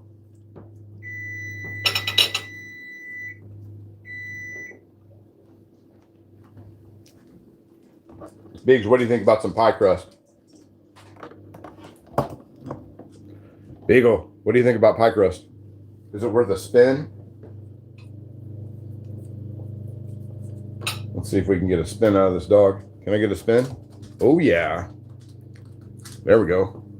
100%. We're out of gas. What's going on, buddy? Just in time for the Beagle to eat some pot pie crust. Can you sit? Thank you. She's down, man. That's where all the leftovers go. Right there. My leftover machine. She's the garbage disposal of the house. Here you go. Can you sit? How about a nice speak? Can you speak this time? Give me a speak. Do a little speaking. Speak. There you go. Nice. We like it when you bark, not the other dog. Because you don't bark very often. She doesn't bark. She doesn't bark very often. That's kind of the cool thing about this dog. She doesn't do a lot of that. We get some other trivets out, and then we'll pull that. We'll pull some cookies off. They got to be done by now, according to the Quaker Oats recipe. They've got to be done. So let me move this plate out of the way and my napkin. Nothing like doing a bunch of dishes on a Sunday afternoon. Okay, so put our trivet down. All right.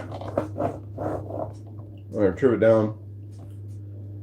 And we'll break these cookies out of the big griddle and see how they came out. All right, baby, watch out. Watch out, big dog.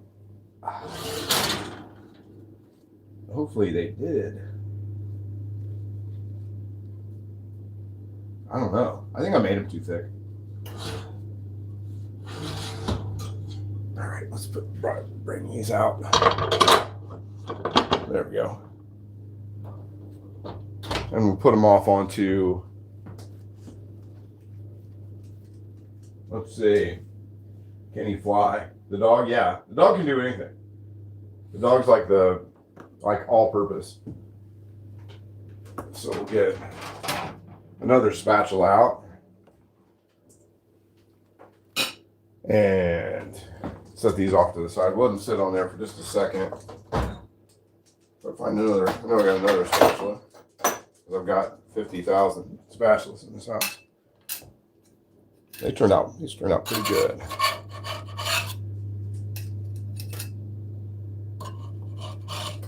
Should have made them flatter. That's where I messed up. Yeah, that thick one. We'll put that back in. I should have made them flatter, but that'll work for right now. Like I said, I'm not a great baker. Baking has never been my forte. They taste really good though. Put those back in.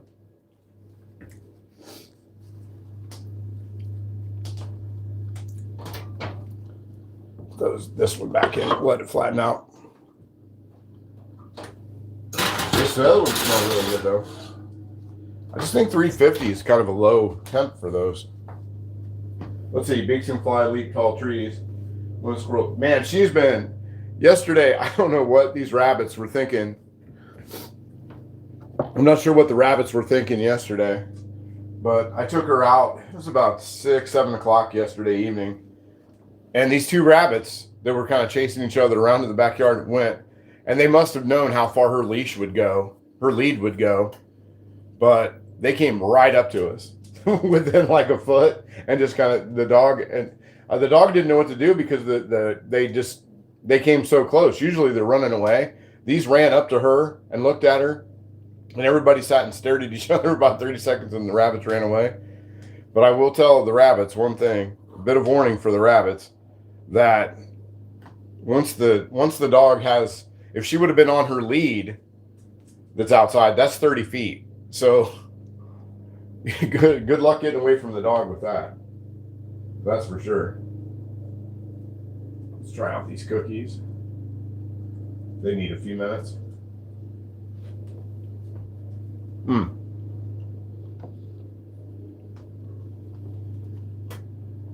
Yeah, I made them this first round too thick, but overall, man, these are really good cookies.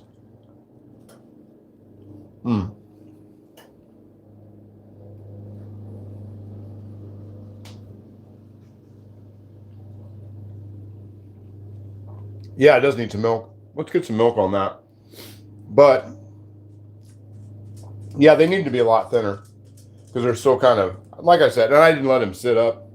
I didn't let him sit. I was never that person to sit and wait for things to rest or cool down. Let's eat it. Yeah, it's really good though. I will get a little glass of milk. I think that is in order.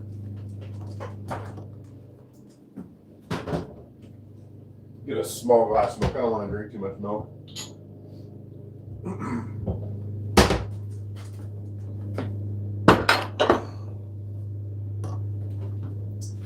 Yeah, definitely one glass of milk. Then we'll one without that. Yeah, they definitely need to be thinner, but I'm gonna smash the other ones down that are in there. We don't have that with that.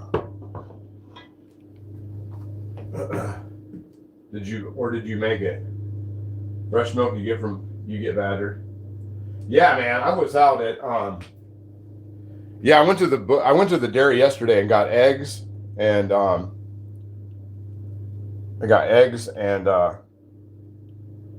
and milk yesterday. They had peanut butter flavored milk yesterday. I almost got that. Man, those are good.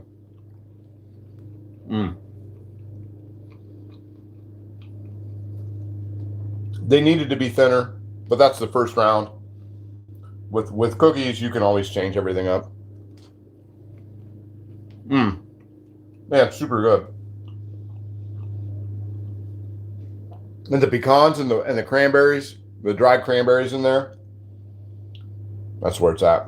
I did take the Beegs out to the dairy too. She likes to go out and look at the cows.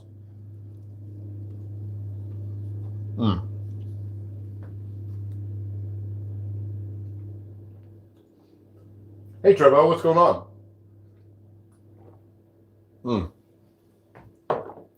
The milk is so good. Fresh Jersey cow milk is where it's at. Yeah, the cookies are good.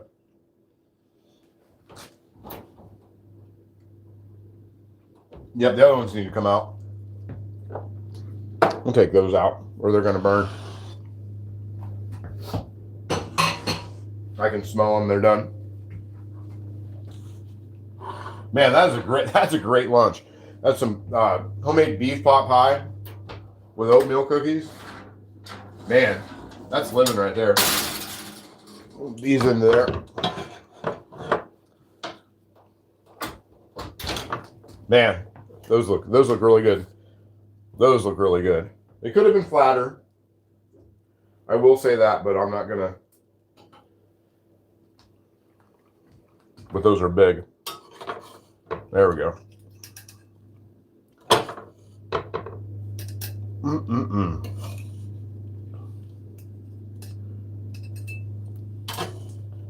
I thought they would flatten out, kind of like a chocolate chip cookie does. You know, you put the big piece on there, and then they get flat. I thought they would do that, but they didn't.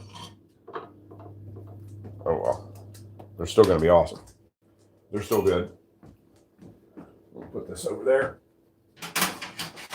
Work around the camera. It's like having a camera in my kitchen is like kind of like working. It's like having a person stand in your way to cook. Good job, Beagle. Move. Get out of there. I don't know what you're doing. I don't think you know what you're doing. Let's roll these up. We're going to roll these up and smash them this time. Put them on there. I think I'm onto something here with this. Roll them up. And then we're going to smash them down. Fuzz. Speaking of Fuzz, where is Fuzz? I haven't seen Fuzz all day. He didn't make it. Let's see. Roll those up. And then we'll smash them down. Oh. Smash those down. Yeah, let's give them a smash. There we go. That'll work. I think that works better. Yeah, that's a lot better. We all learned a little something on oatmeal cookies today. Roll them and smash them. There we go. That looks more like an oatmeal cookie.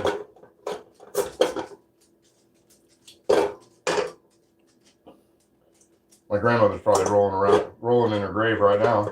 Going, all you had to do was smash them to begin with, dummy. There you go.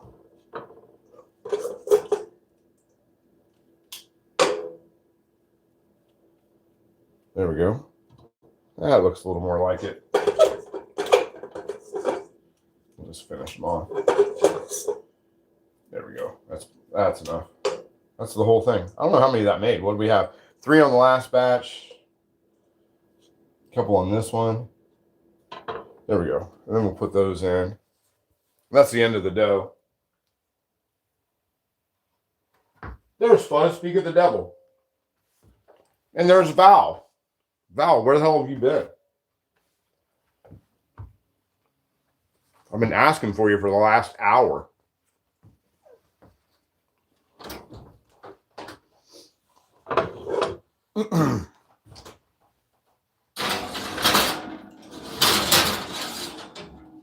All right. There's the other one. There we go. Goes in there. 8 minutes for these last ones. Yeah. Smashing them down is definitely where it's at. Give those 9 minutes. Church, my dude. Oh, there you go. Everybody's jumping in. Very cool. And let me see here. I'm going to find... I don't know how I lose so much stuff in such a small space. I lost my spatula. Luckily, I have more than one spatula. There we go. Okay. I just lose stuff in here all the time. There we go. I like the smash ones better than laying them on there. Like I said, I thought that they would kind of flatten out like the way chocolate chip cookie does, but that one's nice. We'll see how they held together. Yeah, they're just thick. I'm gonna have one more of those though. One more.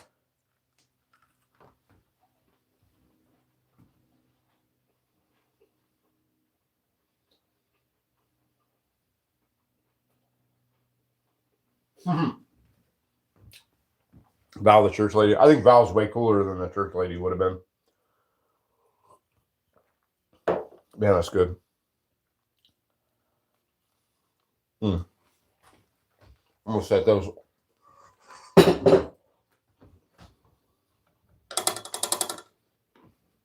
off to the side over there. All right. Got about 7.5 minutes on the last part of these.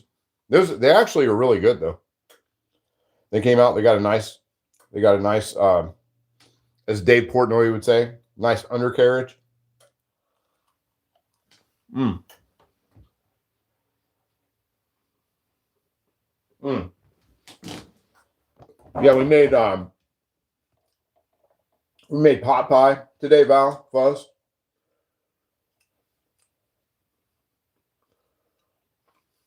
You always pray. Buy cast iron cure for your beard. You can buy Seven Shamrocks Beard Company beard balm and beard oil for your beard.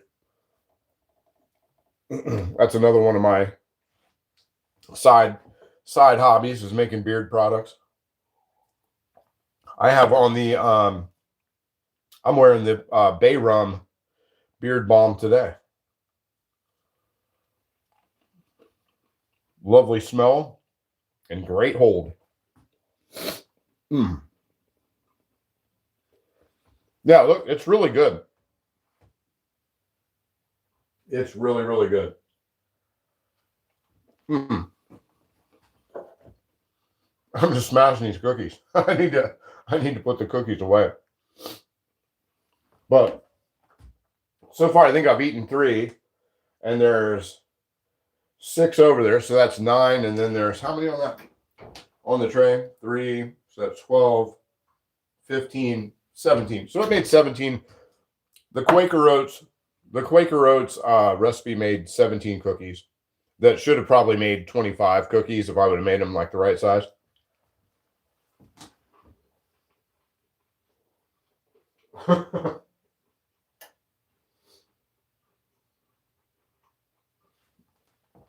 No, the Beagle's right here wanting a piece of cookie. Everyone give the Beagle some cookie. No. I think the Beagle's agnostic. Here you go. Oh, geez, I got to spin. Didn't even ask for it. She likes a nice oatmeal cookie. She definitely loves that. She can have another little piece. Well, oatmeal cookie's never going to hurt anybody. Hell, that was like when Graham was still around.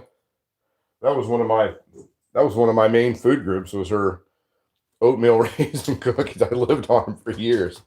There you go. She loves oatmeal cookies. Because I didn't see him, but I was serving with media. I'm up in the loft. Oh, okay. Beak's time. Yeah, she's traveling for treats. But anyway, you got a fuzz on you? Speaking of fuzz, you got a fuzz on your head. You must have been probably out there destroying a pillow or something. Doing something horrifying out in the other room. But anyway, I'm going to jump off here. We definitely went over today, but it was still fun. I had a great time. Glad. Thanks to everybody for showing up. Rick and Greg, thank you so much for moderating this madness.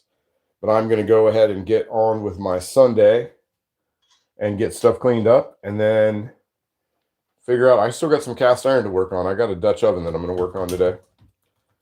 There you go. There you go. And I got to walk the Beagle at some point.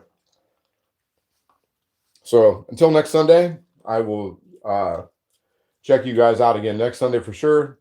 I've been trying to get to pop-ups through the week, but that hasn't really happened. My schedule's just been crazy.